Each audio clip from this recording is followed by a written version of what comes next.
And so we drove with my 2 bags and my dog, her crate. Of course, she didn't drive in the car in the crate, but she, we drove to Chicago and everything was fine. Now, I will talk about the shipment of her. Um, there are so many crates that are available on the internet for shipping a dog by air. And I'm not going to even talk about the rules about how, the dog, the ears or the head must not touch the top of the shipping container. The dog has to be able to turn around in it. There are just a couple of other things. Your dog cannot be sedated. Do not sedate your dog, because at least if your dog is in distress, they want to know. So I got one off of Amazon. It cost me about $100. My girl is a blue heeler mix. She's about 25, 30 pounds. So I got her, I think it's considered a large crate. It's like a 32-inch. The biggest dimension is 32 inches. I decided to get one with wheels, and my goodness, did that save my butt. The wheels are removable, so you can put the wheels on and you can remove them. And that saved my butt. If you can, get a crate with wheels. And I'll show you later on my setup for how that came in handy. So assemble the crate and have your dog sleep in the crate for at least a week before, so that, like, my dog hated her crate. So it took her a long time before she got okay with sleeping in it. So I would say, get her used to sleeping in the crate, or him used to sleeping in the crate, so that it's not a problem. And she's not, get her used to sleeping in the crate so that it's not a problem and she's not barking and going crazy and chewing the crate on while you're flying. There are also these kits on Amazon that you buy, which I bought in addition to the crate, that comes with zip ties, extra bolts, pee pads, just stuff that you need to put in the crate to make sure it's secure according to the airline standards. There are lots of videos on YouTube. Go check them out on how to assemble it and what to do. I'm not really gonna go into detail on that. One extra thing I would say is get bungee cords. This was also very useful for me. Get bungee cords, because in my setup, I ended up having to attach the crate to my trolley for my suitcases, and the bungee cords were just perfect for that. If you're the only one, and I was the only one, your dog cannot fit on the trolley with another suitcase, with anything else. And also get those big clips that you can clip on. Those also came in handy for me. Now, my experience at Chicago O'Hare. The airport is weird in that there is no space for you to park and offload, which sucks. Like, at least in Indianapolis, you can kind of park for 5 minutes and then offload and then go.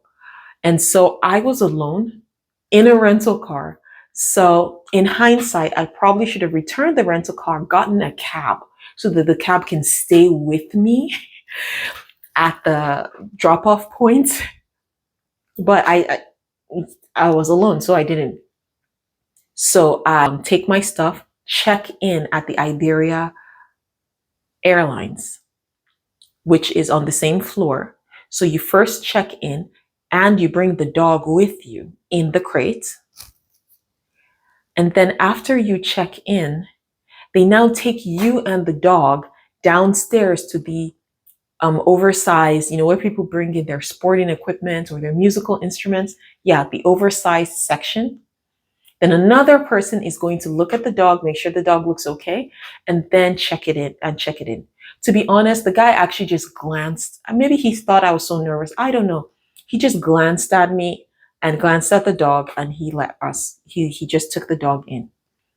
I had to tape the original, not the photocopy. I had a giant Ziploc bag. I put in the paperwork, the extra dog food, anything else that my dog would need, Harper would need in there, sealed it, and then taped everything, like super taped everything.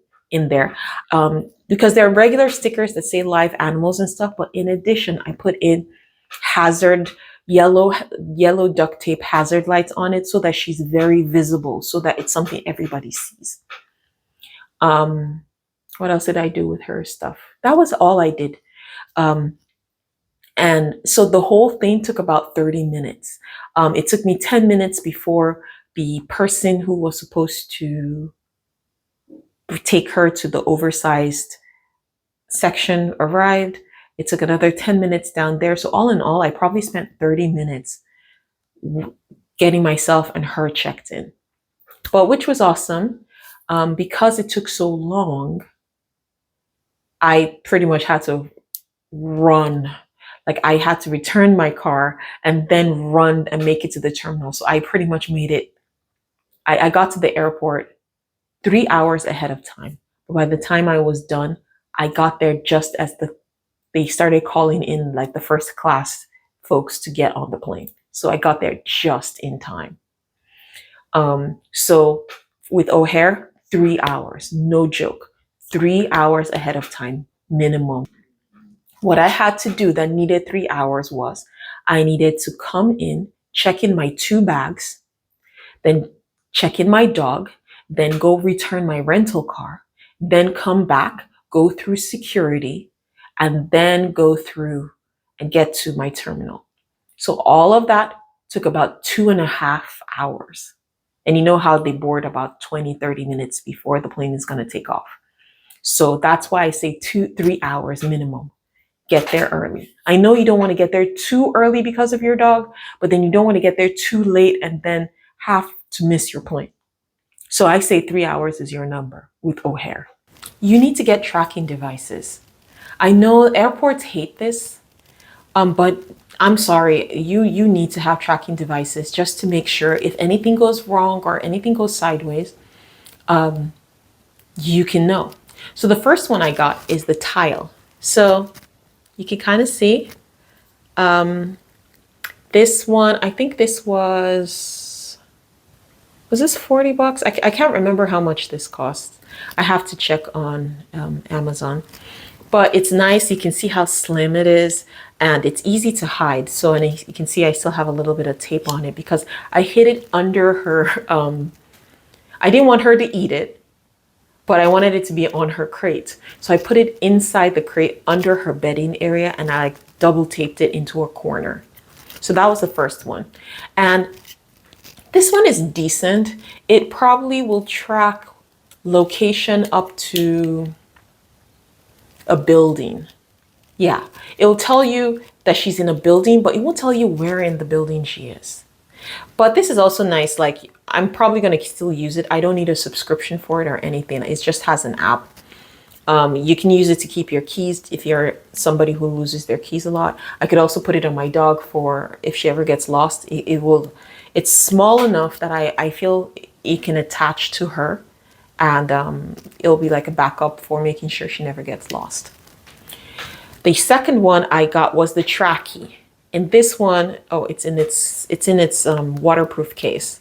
But this one is way more precise. And I'll show you pictures. You can see the pictures over there of the kind of thing it gave. So it's very interesting in that it's not a plug and play. So I had to leave this on top of my car for about an hour for it to GPS locate to start. And then after that, it could figure out where I'm going. It has an on button here and it has a charging thing here. So for me, I fully charged it and I set the tracking to update every 5 minutes. And it lasted for about almost 2 days. Now, no, this is brand new. So of course the battery is perfect now. It has some buttons which I never used, but it's a little bit chunkier. You can see it's a lot chunkier than the tile, but it was way more precise. So I liked this one more and I ended up using this more. Now back to the regular stuff. So once I got to the Madrid airport, I got out my bags, put it on the trolley, and then started looking for my dog and let's get these things back. The good part was that I used this to track, so I knew she arrived with me. But after a while, after like 5 minutes, I started noticing she was moving. So I said, oh, okay, they are moving her like luggage. They do not put her on the carousels. And when I was looking for where to pick her up, I was told by the customs people that she would be in the overweight luggage. For Iberia, she was not. I waited at the overweight luggage for a long time, but I didn't see her. Meanwhile, this one only told me we were in the same building. But this one told me that she was a couple of steps away from me, not where I was, which was the overweight luggage. So I decided to trust the GPS instead of what the people told me. And I kept on walking in the direction the app was sending me. And I found out that right next to the turnstiles where the luggage go, if you move a little bit forward, you will see every airport has like a little help desk. I'm assuming if you lose your luggage or something, you go there. And my dog was at the help desk for Iberia. So that was how I found her. She was awake. Once she saw me, she, was tail wagging, happy. I gave her some water because I knew they would not give her water on the plane. And unfortunately, I could not freeze water, which is what most people tell you to do. I couldn't freeze water because of my 4-hour drive to Chicago. It would have melted, so there was no point. So I had a water bottle waiting. So I fed her water through the funnel that I got her. I made sure I did not let her out because I knew once I let her out, she's not coming back in. So I hooked her up to my trolley this way, and you can see how she got hooked up and why the bungee cords and things were so useful. And then I had to walk to the customs section. What I was most nervous about was getting her on the plane and getting her into Spain. Funny enough, those were the easiest parts. The gentleman at customs gave me a little crowbar to cut off the zip ties that kept her crate closed. Then he gave me a scanner and asked me to scan Harper's neck. Once I scanned it, gave it back to them, and then they just confirmed that her neck was matching the number was matching the number on the forms I gave, original forms, not photocopies. And I don't know what else they looked at, but everything else seemed to be in order. The only thing I had was her chip number, and that on the second page, it had that she had gotten her rabies shot. That was it.